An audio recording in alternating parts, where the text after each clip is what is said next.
Hello, I'm coming to you from beautiful Hoboken, New Jersey today, and I'm going to pick up with Thelonious Monk, His Life in Music. I'm trying to catch the last bit of daylight out here, so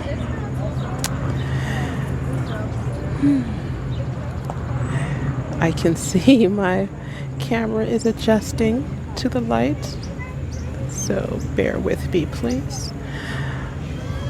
All right, well, let's continue.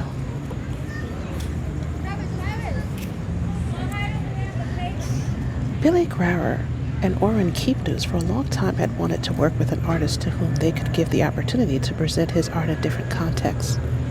At Riverside, they tried to get away from the jam session style blowing sessions, which were the regular practice at Prestige, and which made artistically more ambitious projects difficult. In July, Monk entered the studio for the first time with Riverside, accompanied by Kenny Clark and bassist Oscar Pettiford. Together, they agreed to record an LP of Duke Ellington standards.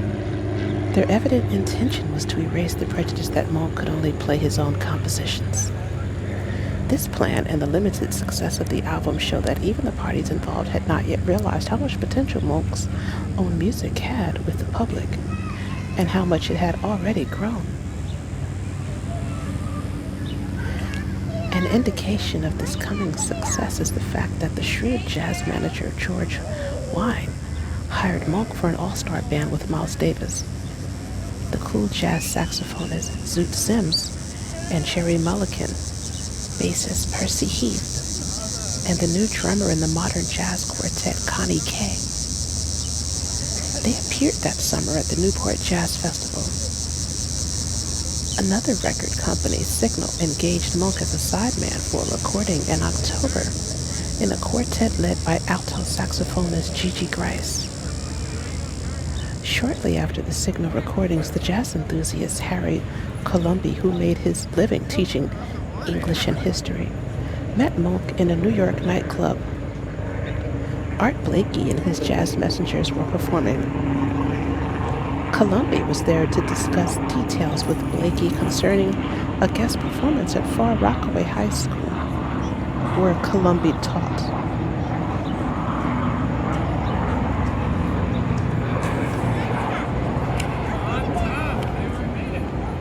Monk was simply there to see his old friend. Colomby's brother Jules had been the producer on the Signal recording session. Colomby used this as an opportunity to introduce himself to Monk. Monk asked him if he would be willing to drive him home after the performance.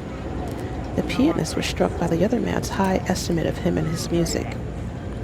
Colomby, for his part, was impressed by the reserved yet powerful dignity Monk radiated. When Monk asked whether he would be willing to be his personal manager, Colomby promptly agreed. 2 years before his 40th birthday, Monk finally had the combination of conditions that were indispensable for a willful artistic nature like his own to achieve commercial success: an intact family structure, a contract with an established and artistically ambitious record company, an able and devoted manager, and Inika de Koenigswater, a generous friend and patroness, influential in the business world. The turn toward a breakthrough lay within his reach. Advance notice of this was given in December 1955 when Monk appeared on TV's Tonight Show with Steve Allen. He was in a sextet consisting of trumpet, tenor sax, trombone, piano, bass, and drums. A private tape, technically wretched, exists. Allen desperately tries to engage Monk in small talk. Monk does make an effort, but his embarrassment is painfully obvious, and he simply has no patience for TV talk. He responds to Allen's questions in sullen monosyllables. But Monk and Riverside's recording program had just begun. They followed the road once taken with their second album, again with Oscar Pettiford on bass, and now with Monk's favorite drummer, Art Blakey. Kenny Clark had since departed for Paris. Monk made a recording of classic jazz standards in March and April of 1956. The resulting album, the unique Thelonious Monk, enjoyed considerable success. It ironically served to interest the public in the pianist's own compositions, since he was clearly capable of bringing such new and startling interpretations to other people's material. In December of that same year, Monk got the opportunity to record his own compositions in a quintet. Sonny Rollins was on hand, as were Oscar Pettiford and the man whom Kenny Clarke always referred to as the most intelligent drummer, Max Roach. Clark Terry plays trumpet on Bamsha Swing, the Monk original already recorded with prestige. Ernie Henry on alto saxophone is the second horn after Rollins. On the remaining numbers, the title piece, Brilliant Corners, had such odd variations in rhythm that a version fit for release had to be created by the producer's patient editing, after many vain attempts to record a continuous take. So, the producer himself, Orrin Keepnews, reports, Max Roach, recalling the date in a December 1996 interview, gives a rather different account. He says that Monk had tried for 4 days to get the musicians to learn the number by ear. The sidemen were only paid the minimum union tariff based on a 6-hour day. When finally the producer got tired of our messing up the tune, Monk took out the music and handed it out to us. And we managed to play that difficult tune without problems. Monk had had the music ready to hand out at any moment for 5 days. He just wanted us to be paid as long as possible. In any case, Brilliant Corners' fresh, vibrant quality struck even Monk insiders. It was the piece that helped the album achieve an unqualified success. At the beginning of 1957, the efforts of Nika de Koningswater and Harry Colomby to bring Monk back into possession of a cabaret card finally paid off.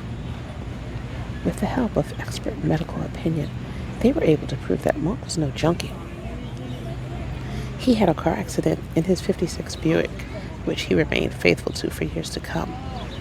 But after he recuperated, he was able for the first time in years to secure a club management. While the recovery of his cabaret card was pending, Monk was witness at Cafe Bohemia to a nearly physical altercation between Miles Davis and John Coltrane. Davis made clear to the saxophonist that he would no longer put up with his drug dependence and consequent unreliability. Monk went up to Coltrane afterward and told him that he didn't have to put up with that kind of abuse. He then mentioned the possibility of working together. Coltrane went right back to Pittsburgh and rid himself of his addiction cold turkey. When he returned to New York, he sought out Monk's house seminars.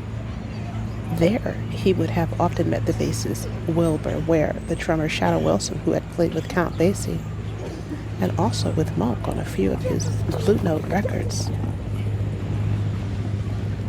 These four musicians, Monk, Coltrane, Ware, and Wilson, then performed together in the spring and summer of 1957 at the new trend-setting jazz club, the Five Spot, on New York's Lower East Side. They also recorded some fine tracks that can be heard on Thelonious Monk with John Coltrane. Monk's reputation. Oh my God. Oh my God. It's getting pretty wild out here.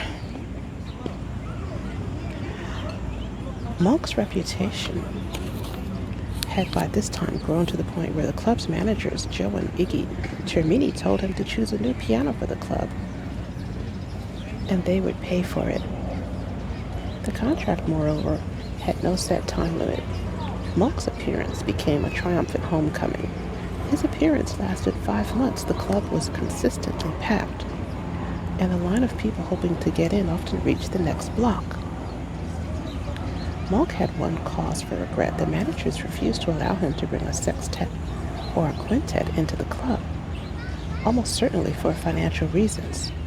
Their ostensible pretext was that the stage was too small, and so the classic Monk Quartet had its origin in the arbitrary decision of a club owner. During his collaboration with Monk, Coltrane's personal style first began to assert itself. My time with Monk brought me into association with the supreme architect of music, Coltrane later said. I learned from him in every respect. Coltrane at this time was under contract with Prestige. Monk refused to make any arrangement with his former company. Consequently, the quartet was never recorded live. However, Coltrane's wife, Naima, made a private tape of the performance of September 11th when Coltrane was no longer a regular member of the quartet, but was sitting in for the absent Johnny Griffin, who had since taken his place. Also, in 1957, the 29-year-old pianist Hampton Hawes surfaced in New York.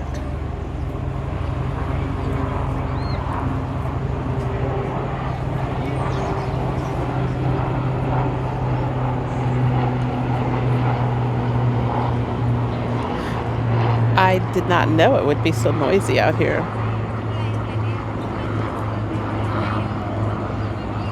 He grew up in Los Angeles. During his California stint in 1945 to 46, Charlie Parker had become a personal and musical model for the young musicians there. Since then, Hawes had attained to his own style in the Parker-Powell tradition. To jazz insiders, he represented one of the most interesting musicians of his generation. But during this period in New York, he was at the low point of his addiction to drugs. In a club after a performance, Hawes wanted to try out the electric keyboard that belonged to the bassist Slab Stewart. Stewart was not crazy about the idea. I never once let Art Tatum play it, and Tatum is the greatest pianist in the world, he yelled. At which Hawes heard someone behind him bellow, Tatum isn't the greatest, and when you want to play on the thing, just do it. Amazed, he turned and saw a giant towering over him, blacker than any African American he had ever seen. On his nose were sunglasses with bamboo rims, and his hand was a bamboo cane. He looked like Jomo Kenyatta. This was the guise in which Monk was introduced to Hawes. With him, as Nika de Koenigswater, to whom Hawes was later introduced in the evening. From her, he received a magical phone number that one had only to call to be spirited directly to her apartment by private limousine. Monk lived after the young musician and became a father to him, as Hawes attests. When he first visited the Baroness, he found Monk lying on a brass bed under a mink coverlet, wearing dirty shoes and snoring loudly. The Baroness said to him, "Shh, Thelonious is sleeping," as if they were in the room with a napping child.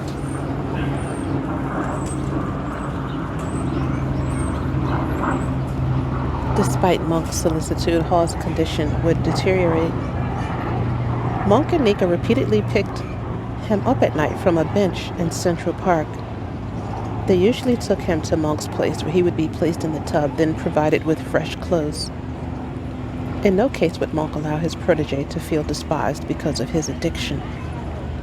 He and occasionally his regular visitor, Sonny Rollins, who had had similar problems in the past, would remind him of his responsibility as an artist and role model. In this way, they helped him preserve a remnant of self-respect.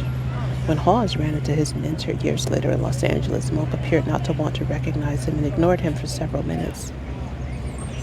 Then Monk suddenly executed in front of him one of those lively dance steps which he would use to direct his band, and yelled, "Hey man, your sunglasses are still sitting in my apartment in New York." Hawes discovered with pleasure that someone had been thinking about him all those years. Hampton Hawes wondered whether Monk, this pivotal figure of the heroin-riddled bebop scene, did not take the drug himself. He came to this conclusion: if he took drugs, I didn't know about it. In any case, it didn't show. And that, for me, is what it meant to be cool. Some aspects of the Monk legend that became entrenched during his long absence from public view were now belied thanks to the efforts of Nika and Harry Colomby. Nika personally drove him to and from his appearances in her Bentley. For the most part, the unreliable eccentric showed up at work regularly and punctually. He was also more available for interviews. The reason for this, perhaps, is that Harry Colomby or Nellie were usually also on hand.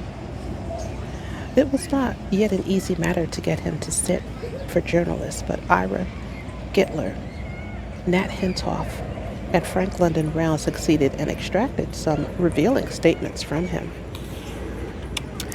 And I can see that it's getting dark. So I'm going to stop here, and we'll pick up with Thelonious Monk on another day in another video. Well, thanks for watching. Thanks for listening. And I so enjoyed doing this, coming to you with these sweet reading story times. Well, may you find lasting happiness. I'll catch you in the next video. Bye.